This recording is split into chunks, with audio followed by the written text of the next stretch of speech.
Você está no Manual do Ser Humano, um espaço de estudo e reflexão sobre desenvolvimento pessoal, consciência e vida interior, aplicados à experiência humana real. Muito bom estar aqui para mais um mergulho profundo. É um prazer. E hoje, olha, nós vamos explorar algo que mexe muito com as nossas bases. Imaginemos a seguinte situação, sabe? Descobrir, de uma hora para outra, que aquela voz insistente dentro da cabeça da gente... Aquela que não para nunca. Exatamente, aquela voz que julga, que critica o tempo todo, que dita todas as regras do que é certo ou errado. Descobrir que, na verdade, essa voz não nos pertence. É um choque de realidade, né? Muito.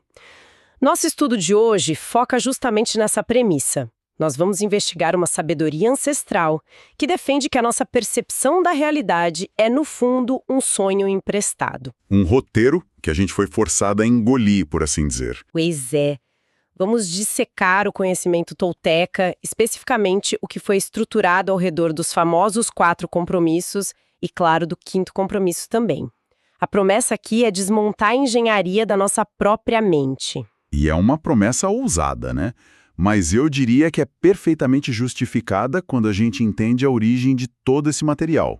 Então vamos contextualizar isso. Quem eram os toltecas de fato? Bom, historicamente existe essa tendência de enxergar eles só como uma nação, sabe? Ou um grupo étnico lá da antiguidade do sul do México. Uhum. Mas a tradição que a gente está analisando descreve os toltecas de um jeito bem mais profundo. Eles eram uma linhagem de cientistas e artistas. Cientistas da mente, né? Exato. Eles formavam uma sociedade focada puramente em preservar o conhecimento espiritual e as práticas de expansão de consciência. Esses mestres eram os chamados naguales. E por causa de séculos de dominação, de imposições culturais externos mesmo, esse conhecimento quase se perdeu, certo? Sim, ele teve que ser ocultado. Precisou ser transmitido em segredo, passando de geração em geração, só para poder sobreviver até hoje. E a nossa missão nesse encontro é justamente trazer esse conhecimento para a luz e aplicar na prática. O grande objetivo é entender como a nossa realidade é formatada por um processo que os toltecas chamam de domesticação. Esse termo é fantástico. E a gente precisa entender como a adoção de 5 novos acordos internos pode libertar a mente humana daquilo que eles chamam de mitote. Mitote. Eu acho essa palavra fascinante. O mitote é descrito como uma névoa densa, sabe? Uma ilusão criada por milhares de vozes falando ao mesmo tempo dentro da nossa cabeça. E nenhuma concorda com a outra. É aquele ruído mental constante. Isso. Mas para silenciar esse ruído, a gente tem que ir lá na raiz. Como opera essa domesticação humana, afinal? E o que significa viver no sonho do planeta, né? Bom, a raiz do problema começa logo no nosso nascimento. A premissa é que a gente nasce com uma capacidade pura e inerente de sonhar. Sonhar no sentido de perceber e projetar a realidade, certo? Perfeito. O problema é que quando a gente chega nesse mundo, já tem um sonho coletivo gigantesco operando. O tal do sonho do planeta. Isso mesmo. Ele engloba todas as regras sociais, as leis, os dogmas religiosos, o que é belo, o que é feio. O que é sucesso e o que é fracasso. Tudo já está pronto. Tudo pronto. E como não temos escolha quando somos crianças, somos ensinados a sonhar exatamente conforme essas regras pré-estabelecidas. A gente é moldado, né? Sim, o mecanismo psicológico e social para transferir esse sonho coletivo para a mente de uma criança é a domesticação. E ela funciona do mesmo jeito que o adestramento de um animal de estimação. Sistema binário de recompensa e punição. Literalmente. Recompensa e punição. Faz muito sentido. A criança age conforme os adultos esperam, e aí ganha um sorriso, ganha um abraço, um elogio. Mas se ela quebra a regra... Vem a repreensão. Ou pior, a privação de afeto. E o medo de ser rejeitado, junto com aquela necessidade biológica de pertencer ao grupo, faz com que a criança passe a fingir ser o que não é. Só para caber no molde. É. Para quem gosta de tecnologia, pensem na mente como um computador de última geração, sabe? Tem um hardware perfeito que vem de fábrica intocado. Uma máquina potente. Só que assim que a máquina é ligada, a sociedade obriga a gente a instalar um sistema operacional extremamente restritivo. Cheio de bloqueios. Cheio de firewalls. bloqueando o nosso acesso à nossa verdadeira natureza. E esse sistema operacional é o que a tradição tolteca chama de o livro da lei. E o detalhe mais cruel dessa analogia do computador é que ninguém nunca pediu o nosso consentimento para instalar esses programas. Pois é, empurraram goela abaixo. E essa ideia do sistema operacional explica por que o processo fica autônomo com o tempo. Chega num ponto da vida em que a gente não precisa mais dos pais ou professores para impor as regras. O sistema roda em segundo plano. Exatamente, consumindo toda a memória da máquina. A partir desse livro da lei, a mente cria duas figuras psicológicas lá dentro. O juiz e a vítima? Isso. A primeira é o juiz, que fica avaliando cada pensamento, cada emoção com base nesse código super rigoroso, e a segunda é a vítima. Que é a parte de nós que sofre, né? Que carrega a culpa e a vergonha que o juiz impõe. E aí mora a grande tragédia da nossa espécie. O ser humano é o único animal na Terra que paga milhares de vezes pelo mesmo erro. Nossa, isso é muito forte. É uma autotortura contínua. Porque pensa bem, se um cachorro destrói um sapato, ele leva uma bronca, sente medo ali na hora, mas 10 minutos depois ele já está correndo feliz atrás da bola. O evento acabou para ele. Acabou. Já a gente comete um erro num relacionamento ou lá no trabalho, e cada vez que a memória acessa esse evento nos anos seguintes, o juiz interno entra em ação. Leia a condenação lá no livro da lei de novo. E a vítima sofre o exato mesmo peso da dor, de novo e de novo. Então, para desinstalar esse vírus, a gente precisa formatar a máquina. Precisamos substituir os velhos acordos. E é aí que entra o compromisso número 1. Seja impecável com suas palavras. Esse é a base de tudo, não é? É o alicerce. E para entender esse acordo, a gente tem que abandonar a ideia de que a palavra é só um som ou algo escrito no papel. Na visão tolteca, a palavra é pura magia. É a ferramenta que cria a realidade. Exato. Dependendo da intenção, ela pode ser magia branca, promovendo cura e libertação, ou magia negra, espalhando destruição e criando prisões mentais. E a história nos dá aquele exemplo extremo disso, que é a figura de Hitler, né? É o exemplo mais sombrio.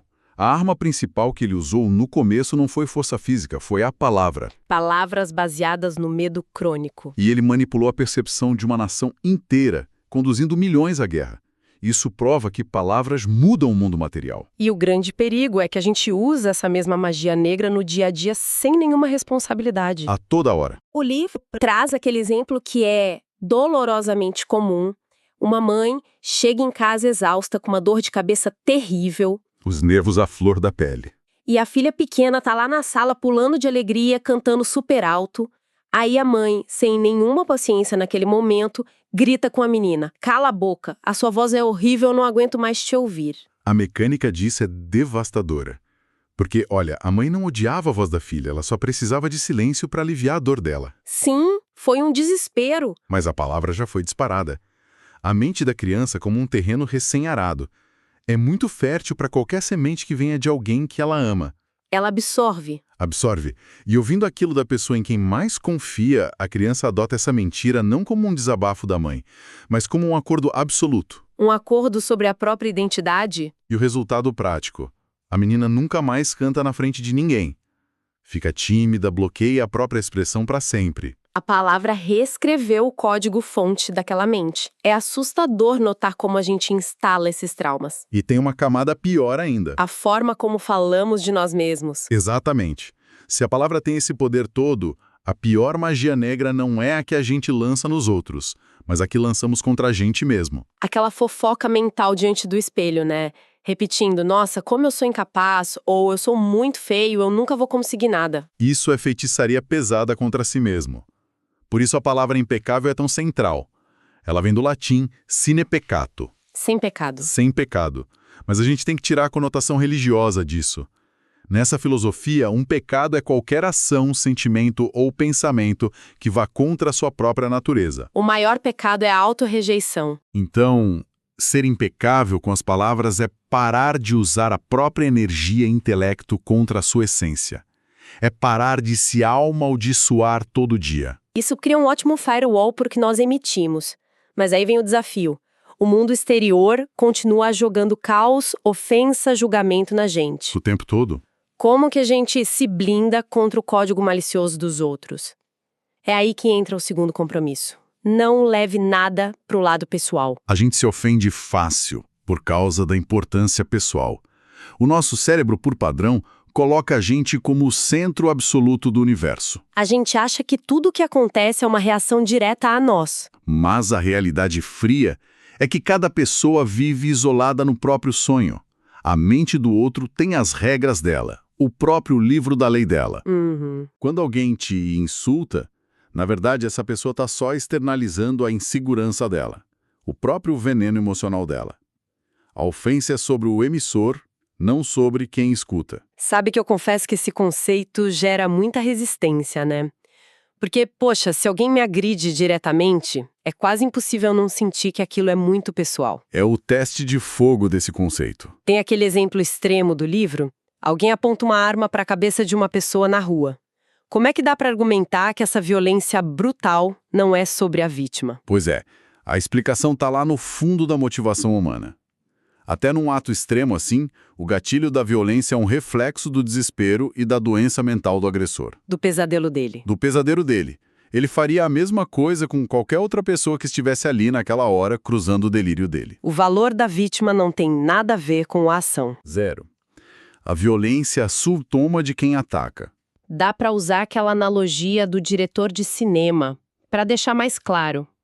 Cada um de nós anda por aí sendo o diretor, o roteirista e o protagonista do próprio filme mental. E os outros são só figurantes. Só figurantes, sem falas importantes. Então, se um figurante toma uma bronca do diretor do nada, é porque o roteiro daquele diretor estava falho e ele precisou de uma cena de conflito para aliviar a tensão.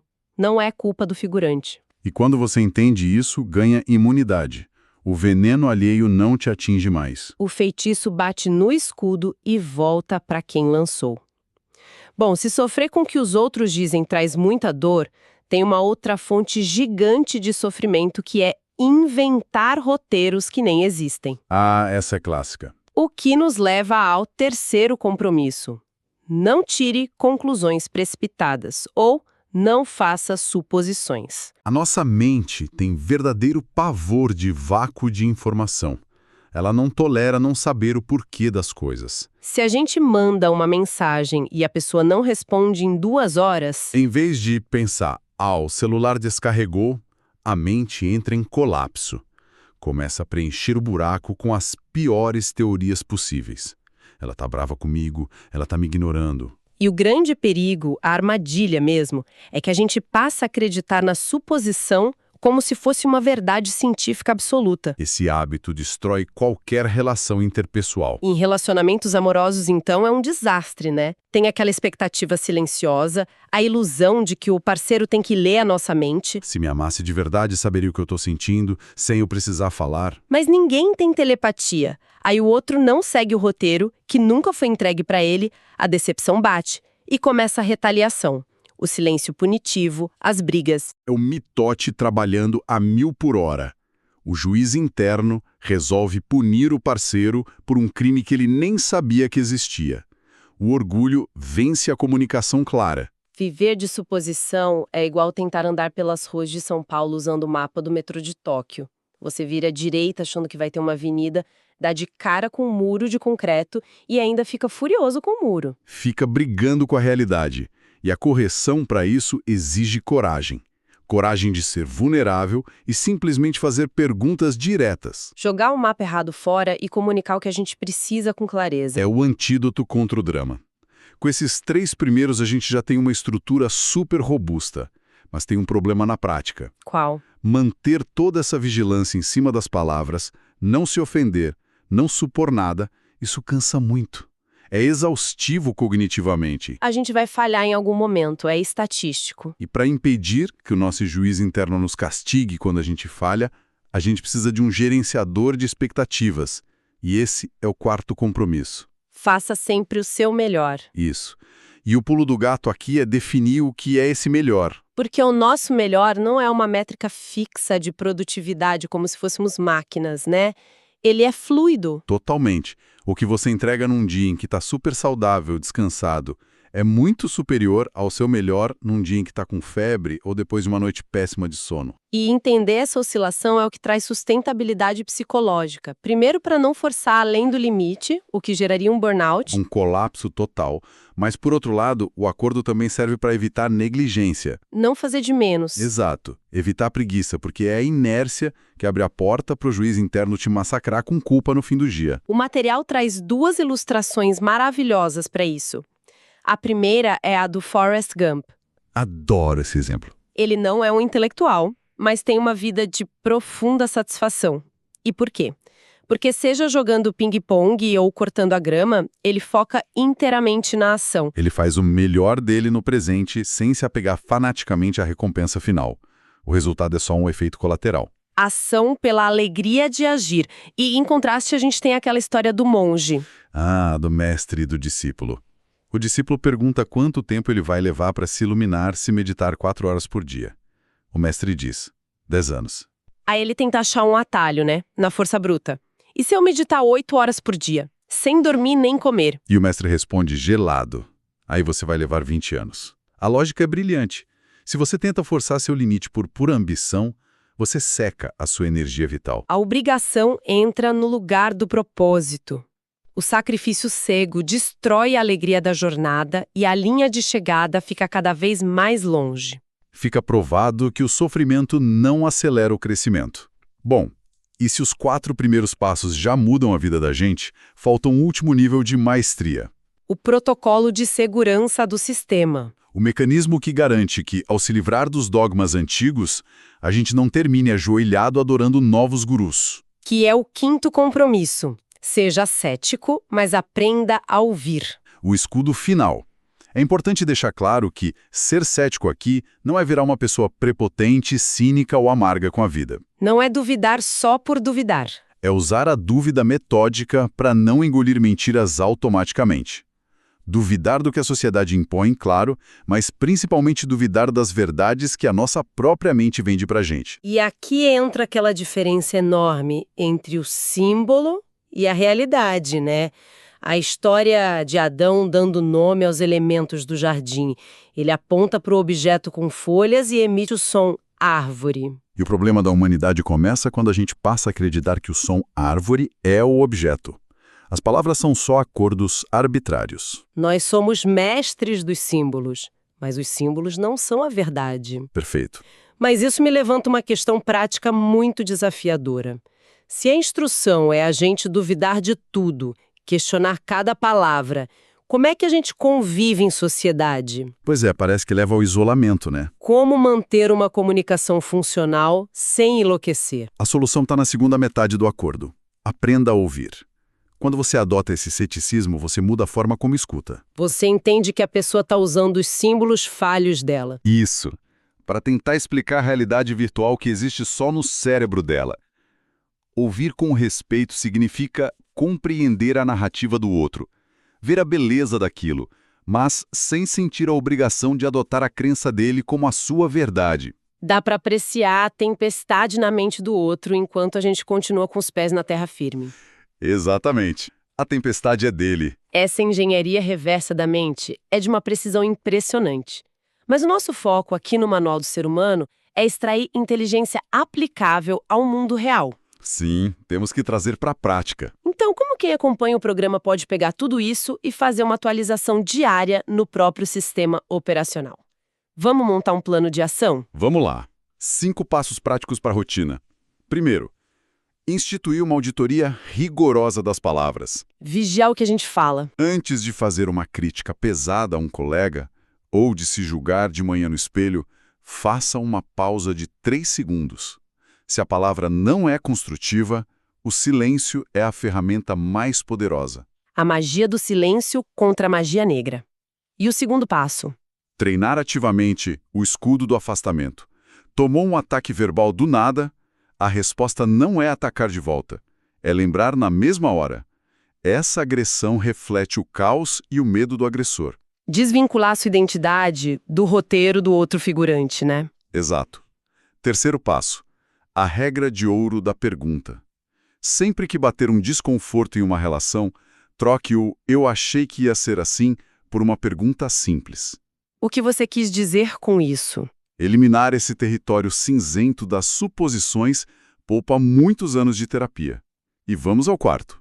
Praticar o perdão energético. Porque a nossa bateria flutua. Reconhecer que o seu esforço máximo numa terça-feira super estressante nunca vai ser igual ao de um sábado de manhã depois de dormir 10 horas. Ajuste a cobrança interna conforme a energia que você tem. Agir pelo prazer de fazer, não por uma obrigação cega. E o quinto e último passo? Cultivar o ceticismo saudável diante do espelho. Quando a sua voz interna disser "você não é capaz" ou "é impossível", dê um sorriso para ela. Reconhecer que é só um programa velho rodando. Só um software desatualizado lá da infância que não tem autoridade nenhuma sobre o adulto que você é hoje. Esse é um manual de operações incrível para a gente recuperar a nossa própria narrativa. E olha, para encerrar nosso estudo de hoje, eu quero deixar uma provocação final para continuarmos pensando. Manda bala. E se aquela verdade absoluta que a gente defende com unhas e dentes nas nossas discussões, aquela verdade que nos faz perder a paz, for no fundo apenas um acordo limitante que a gente foi forçado a assinar lá quando tinha uns 5 anos de idade? É uma excelente provocação, porque a liberdade real, o despertar de verdade, começa no exato milissegundo em que a gente tem a coragem de duvidar de que as nossas correntes são feitas de aço. A gente sempre tem a chave para se soltar. Bom, se esse conteúdo te ajudou a pensar melhor sobre si mesmo ou sobre a vida, inscreva-se no canal, curta o vídeo e compartilhe com quem também está interessado em aprender a ser humano com mais consciência. Até o próximo estudo!